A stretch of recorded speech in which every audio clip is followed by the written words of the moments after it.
The Global Briefing on SAfm. Let's get into the global briefing. Well, the United States is marking 250 years. It's a milestone most nations would be spending united in celebration. However, America marks, wait for it, it's a big word.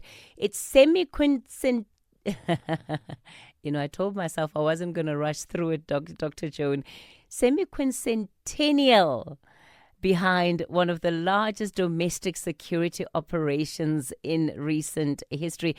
Dr. Joan Swart is a researcher in military science at the University of Stellenbosch. So we are expecting parades. We've already seen the missions of the U.S. across the world start their celebrations on the 1st of July. But of course, America won't be able to ignore that this milestone takes place in the background of one of its largest security operations in recent history.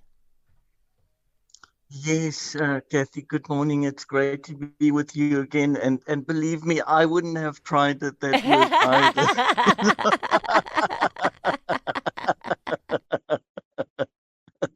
So the first point I would like to make is that we're all starting to realize that national security begins long before police or military become involved. It actually already begins with social cohesion, economic opportunities, and public confidence in the future. And as you know, there's big divisiveness and infighting and so on, unhappiness, both socially and economically in the US. So their concern, I think, is less about organized movements and more about unpredictable lone actors and copycats and individuals who become radicalized, either through personal reasons, online maybe, but often they don't belong to any formal organization.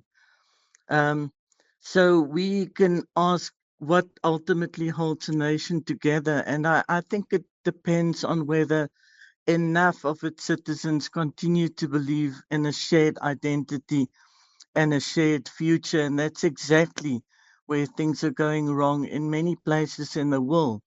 And I just want to add locally, we must really, every one of us must stop our divisive attacks on each other, online and in the streets. It only serves our enemies, those who wish us harm, and those who want to see us fail and break apart. So that's very important, to have cohesion.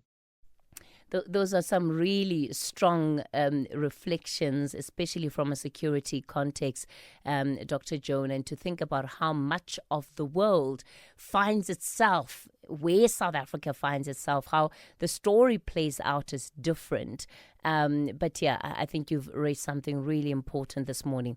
So in Germany, the coalition has finally landed a sweeping package of tax, labor and pension reforms. It's a big breakthrough for households that have been under pressure, but one that has been made under the shadow of a far right that keeps gaining ground. So is this reform out of conviction or out of fear? Like the same story basically in Germany. So it's the same kind of divisiveness. But I just want to add, in many places also we see the far right's appeal not really sticking. So I can just add that to start with. So yes, their reforms are not really about economics. It's more of an attempt to restore the political confidence in the government before that dissatisfaction changes their political landscape. Mertz's personal approval is only 26% at the moment. So only 26% of the public in Germany approves of his leadership. And even worse than that, only about 15% of Germans express satisfaction with the government's overall direction. And he rules with a very slim margin. His party only got 28.5% in the last election. And as you mentioned, support for the far-right AfD, Alternative for Germany, party continues to grow. They are polling at around the same at the moment, 27 to 29%, where they got 20.8% in the last election. So they need to, and all governments really need to recognize that economic dissatisfaction spills over into political dissatisfaction, which is not surprising at all, because it's the government's place really to set the conditions to have a good economy. You know, maybe Dr. Joan, just to wrap it up here and go back to the story of the US. So 250 years, how do you think the world views the US today? Do you think America is where it would have wanted to be? No, it's certainly not, and the last couple of years didn't help. Um, the last many years, actually. So we look at the Biden years as well. It just got worse and worse. But the world recognizes that the United States is still a superpower, and they still play a huge role in the global economy. So more countries than what we think, including South Africa, want to have sound and healthy economic ties with the US.